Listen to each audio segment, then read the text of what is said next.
Hi guys, Brent here, and welcome to another commentary video. Today we're going to be talking about my impressions on the first day of the new 7.5.0 chapter patch release, that being the new Alan Wake chapter. Talk about the things I liked about it, the things I didn't like about it, and I will say, for the most part, it's a very, very wonderful chapter release. I very much enjoyed the 7 or so hours I played of it today. It was very, very fun and very, very great. So yeah, let's go ahead and get into it. Obvious huge W, the field of view setting being integrated into the game. I don't know why it's in the beta section. If you're having a hard time finding it, it's in the beta section. I thought that I would assume that it would be in the accessibility section because it's an accessibility quality of life thing, but no, it's in the beta section for some reason. So usually beta implies that they are testing if they even want to have it in the game, but whatever, it's in the beta section. It's very, very nice.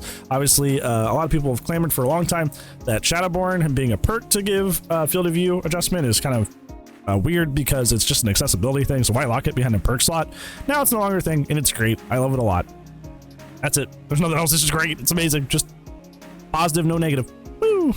Small addendum. I will say that, like, what they replaced Shadowborn with and Modern Abuse not getting an extra effect, not worth it. That what they ended up doing with Shadowborn instead, not so great. But hey, we take those. The big thing a lot of people are probably worried about, at least on the killer side of things, is the generator system update, the max 8 regression events before a generator gets blocked. I literally never ran into this all day today. I played killer for a majority of it. I only played survivor for like 2 hours, and the rest of it was killer. I literally never ever ran into this. I am not kidding, and I was running nowhere to hide a lot because I'm glad that perk's back. So I was running nowhere to hide a lot, so you best be knowing I was kicking those gens a lot. I only ran into the increasing effects of it once. So if you don't know, after 3 kicks of a single generator, the little fiery entity mandibles will start to show up, but that doesn't mean the gen is blocked yet. It doesn't actually block until the full 8.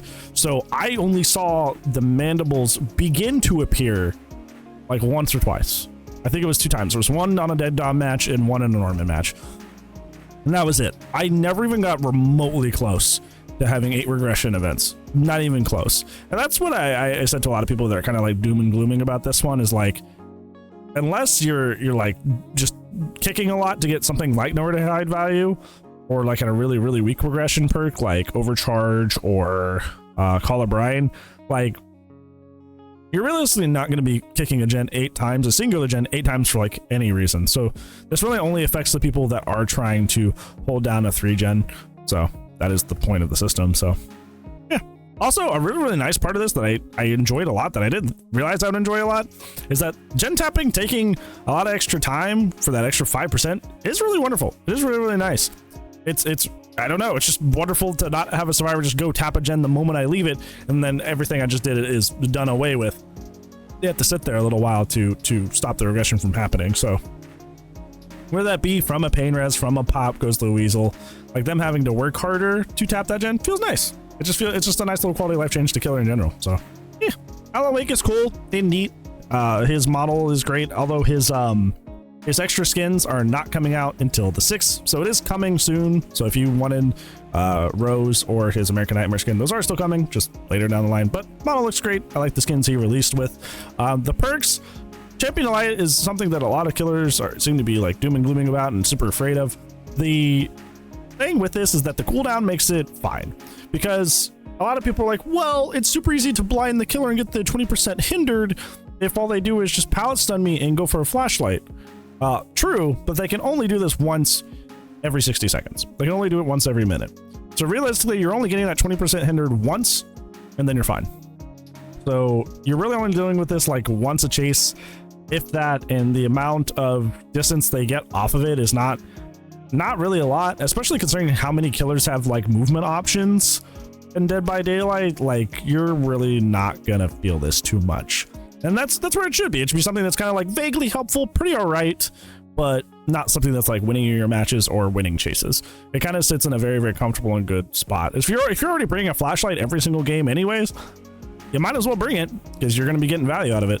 But otherwise, I would not be fearing this perk at all. So yeah.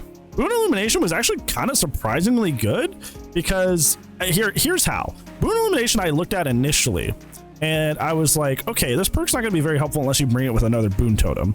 However, the range at which you see chests and gens is really, really nice. It's really, really nice because I solo queued all day today. Not all day, it was only for this 2 hours, but for those 2 hours, I only solo queued. And a lot of people bring Boon Illumination. And it was actually really, really helpful in the same way that like Kindred's helpful in knowing where I should go and when. There was a lot of situations that there was like, you know, we were at 2 gens, and when you're at 2 gens on Survivor, you should be looking to not accidentally 3-gen yourselves. That way you guys can secure a victory. And essentially what Boon Illumination does is kind of act like Kindred for the generators when you're in that near 3-gen situation. Because you can see what your gen spread is looking like and go, maybe I should do this one over here instead of that one. That way I don't accidentally 3-gen us. Now, that being said, I know Deja Vu already does this. Deja Vu already does this and does it throughout the match. So this has already been done by like a specific perk, but you have to bring that perk. So, or else you don't get that effect. Whereas if you bring this perk, now everybody has the ability to look at the gen spread and do the right gens to avoid the gen spread. So it kind of applies that effect that is really helpful, but only if you brought the perk, but grants it to everyone. So it helps everybody on the team make more informed decisions. Just like Kindred helps everybody on the team makes more informed unhook decisions, Boon Illumination makes people make more informed anti-3-gen decisions. Deadlight was fun and great. This is probably a lot of people's like lowest rated perk when it comes to this release. My favorite build that I was running today was Hyper Focus, Deadline, Autodidact, and then I was running Champion of Light just because I like that perk. But essentially I was getting just tons and tons of skill checks so I can get my Autodidact stacks fairly quickly. And there's plenty of matches where we had Sloppy Butcher that I was just kind of like just blasting through their Sloppy Butcher, their mangled effect, because I was able to actually consistently get my Autodidact stacks, whereas before it was kind of RNG if I was actually going to get enough skill checks to actually get Autodidact to work. So yeah, it made skill check perks way more fun. So run those with those. Hillbilly, what else is there to say? What else is there to say about the Hillbilly update? It's perfect. It's great. There's essentially no downside. Billy is just more fun and stronger. I will say two caveats to this. Billy still suffers from the same things that have always made him weak and frustrating to play. If people safe pre-drop, which they are still doing, unless you have low pro, it's still fairly frustrating. The difference being that certain weaker palettes you can now get hits at. Great. Once you deal with that pre-drop, depending on the map, you may be able to, with Overdrive and with his base kit changes, be able to actually get a chainsaw on them before they reach the next tile.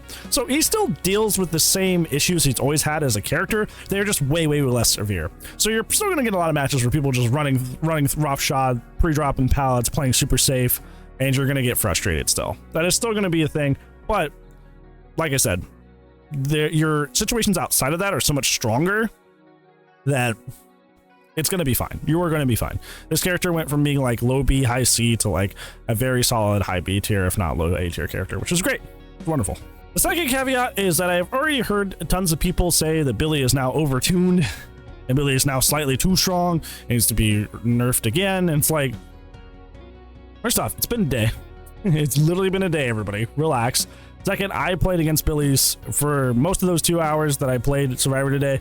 Never felt cheated, never felt like somebody was like he was OP. I never felt like a down was not earned. Billy has not lost the fact that he is one of the highest skill cap characters in this game. That is still true. You still have to know how to play this character to get a lot of your downs and to be able to get a lot of the curves. So that is still true. So I still don't feel cheated, and I feel like the people that are now crying and whining that Billy is OP, honestly, I feel like because you don't see Billy's a lot of people aren't used to facing him yet. So they don't have that kind of like built-in counterplay that they have for a lot of other killers because Billy was so unfortunately frustrating and weak before, nobody wanted to play him. But now you're seeing him all the time, and it's suddenly it's almost like a new character release, kind of. It'd be like if Twins suddenly got a buff that made them really playable. I feel like people would say the same thing, that the Twins got overtuned and was overbuffed because you don't see Twins, so a lot of people aren't going to have counterplay for when Twins ever get, or if they ever get better. But I think it's kind of a situation like that. So I would I would you know, pump the brakes on the doom and gloom over Billy being overtuned. Also, you guys know how I feel about that. I feel like overtuned is like one of my pet peeve words. If you say overtuned, I hate you. You can write that down. You can quote that out of context. I have nothing really to say about the Sadako update. I didn't play her because I don't like playing her. People say, especially the people that main Sadako have been saying she got butchered, she's super weak now. Honestly, I could care less. I know that's not like the objective, good, wholesome content creator answer, but like, she is so miserable to play as and against that it's just not even like frustrating. At least with frustration, I can vent and have fun with like being mad. She's just boring. She's just one of the most boring killers they've ever designed, from either from the play as end or the play against end. Like, she is just such a flowchart killer. And I keep saying that. I know that may be annoying to hear over and over, but she is literally just a flowchart. Her games play the exact same almost every single match. And it takes so little, or it took so little effort from her and so little input from her to do anything. Now people are like, wow, she's so weak again. I don't care. Like, this is a character that it's one of those where it doesn't seem like with Skullmerchant, where it just like doesn't seem like they can get her right. And I don't know. I just could care less. I literally couldn't, like, you could not pay me enough to care about anything happening with Sadako. So the Blight updates are about what you would expect, where, yeah, the add-ons were the problem, so we tackled that the add-ons are a problem. And if a lot of people that are up in arms about it are the people that were kind of only playing him because they wanted the add-ons to kind of carry the game for them anyway, I think good Blights or even moderately alright Blights will still find a way to make these things work. So yeah, don't pay too much attention to this. Went Gambit, I forgot even got adjusted, so we're not even going to talk about that. Save for the best for last is still in a very, very odd situation where, like, it's the worst of both worlds, opposite of Miley Cyrus, Hannah Montana. Tumbling is now more encouraged because going after the obsession is more punished. So if you didn't like Save the Best for Last because of ignoring one person on the team the entire game, that's still a problem. And if you were worried about this change on the killer side of things because of the fact that this was the best non-slowdown perk in the game beforehand and now it's going to be way weaker, it is still way weaker. Not useless, but way weaker. So, I don't know. It just seems like they pleased nobody with this change, so I don't know what they were going for here. Really don't know. So, I would not follow through with this. Embrace is great, and a lot of people are kind of like freaking out about this one. They're really, really worried that it's way too strong, way too OP, especially with its synergy with Dead Man Switch. Honestly, I was using this most of my killer games today, and I've been using Pop Pain Res for all of my games since Nowhere to Hide got taken out. And I feel like I got more value out of Pop Pain Res than I did out of Dead Man's Switch and Grim Embrace together. So if you're worried about that combo, at least initially from one day of play, I felt like my gen pressure was more oppressive with pre-existing perks than this combo. Now, there's something to be said about like this combo also being really strong and really good. It was really good. But in terms of being worse than Pop Pain Res and needing to be nerfed right away, that is not the case, thankfully. Ormond update, I don't know why that happened. I don't know why that came through. That map was already really, really good for Survivor. Now there's just not way more pallets. That's an exaggeration, but there are a larger amount of pallets on this map that was already Survivor sided into a majority extent. I don't know why they went through this. I don't know why they did this. I think it's dumb. Yeah, those are my shorthand feelings about how I feel about the new Alan Wake chapter release, at least, you know, shorthandedly. Obviously, if you want to hear more from me, rant about the game, talk about the game, you can comment down in the comments below. We can reflect on that, or you can find me over on my Twitch at twitch.tv/TheMrHeadache, where you always find me playing and ranting about the game, except on Saturdays where I play a different game. So, yeah, hope you guys enjoyed this video. Tell me how you feel about the Alan Wake chapter release. Is there anything you take issue with? Let me know down in the comments below, because other than that, that's it for today's video, friends. But I do upload daily, so I will see you tomorrow. But if I do not, I will see you when I see you. Bye.